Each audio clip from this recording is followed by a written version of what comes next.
You ever have that feeling like you're just running on a treadmill? Your income goes up, you get a raise, but somehow you're not actually getting any wealthier. Well, it turns out you are definitely not alone, and it's probably not your fault. Today, we're going to dig into a really powerful idea. The traditional salary by itself is just not the path to real wealth. Okay, let's just dive right into this quote because it cuts right to the heart of a myth so many of us grew up with. We're told, just work harder, put in more hours, the money will come. But, as we're about to see, building wealth, it isn't really built on effort alone. Nope, it's built on a completely different set of rules.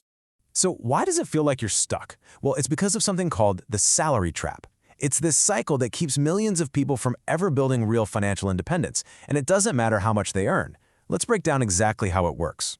So it all starts with something great, right? You get a promotion, you get a nice raise, or you land a much better paying job. Your income goes up and you get this feeling like, yes, I finally made it. More money is hitting your bank account every single month. This should be the moment you get ahead, right? But then, almost immediately, something else happens. Your lifestyle, it just expands to meet that new income. This is what they call lifestyle inflation. That salary bump, it goes straight into a nicer car, a bigger apartment, more expensive nights out, the latest gadgets. You see, you're not actually building wealth. You're just upgrading your expenses.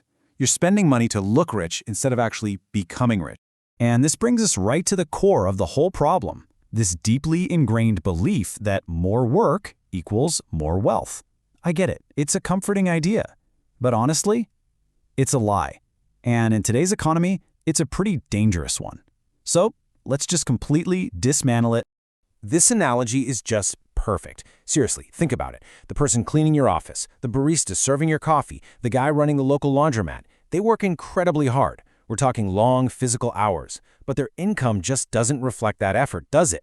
Wealth isn't a direct reward for labor. It's a reward for something else entirely. This slide illustrates a whole new way of thinking about work. The old model was all about endless, steady grinding, kind of like a cow just grazing in a field all day. But real wealth creation today, it's about intense, focused sprints on the things that really matter, followed by rest and learning, like a lion. It's not about how many hours you clock in. It's about the impact of what you actually work on. So if a high salary isn't the answer, what is? Well, the secret lies in a really fundamental shift in your thinking. You have to understand the difference between income and assets. This one concept, this is what truly separates the wealthy from, well, everyone else. It's really this simple. An asset makes you money, whether you're working or not. A liability, it costs you money. Plain and simple.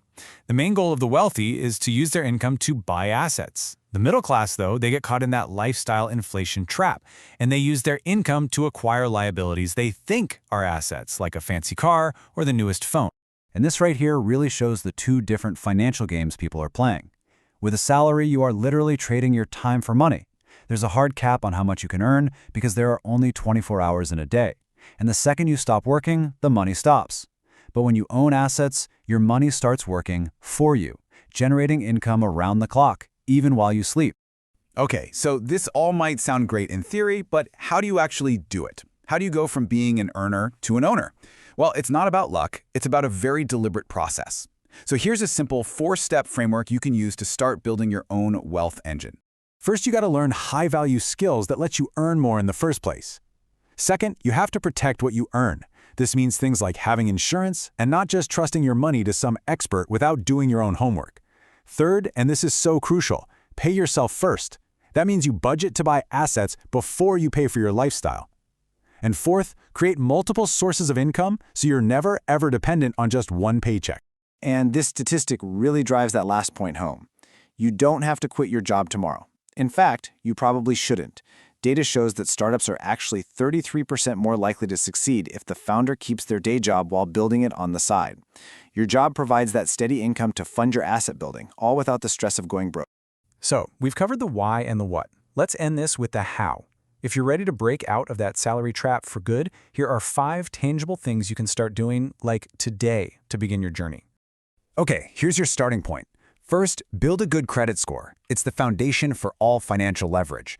Next, automate your investments. Have at least 10% of every single paycheck go directly into buying assets. But before you even invest in the market, invest in yourself. Your knowledge has unlimited upside. When you are ready, start simple with a low-cost index fund. And finally, change your mindset. Just stop buying things to impress other people and start buying assets that will actually build your future. And that leaves us with one last really powerful question. What is the first asset you will build? It could be a new skill, a little side business, your very first investment in an index fund, or maybe even just a book that completely changes your perspective. The journey from earner to owner, it starts with a single step. What's yours going to be?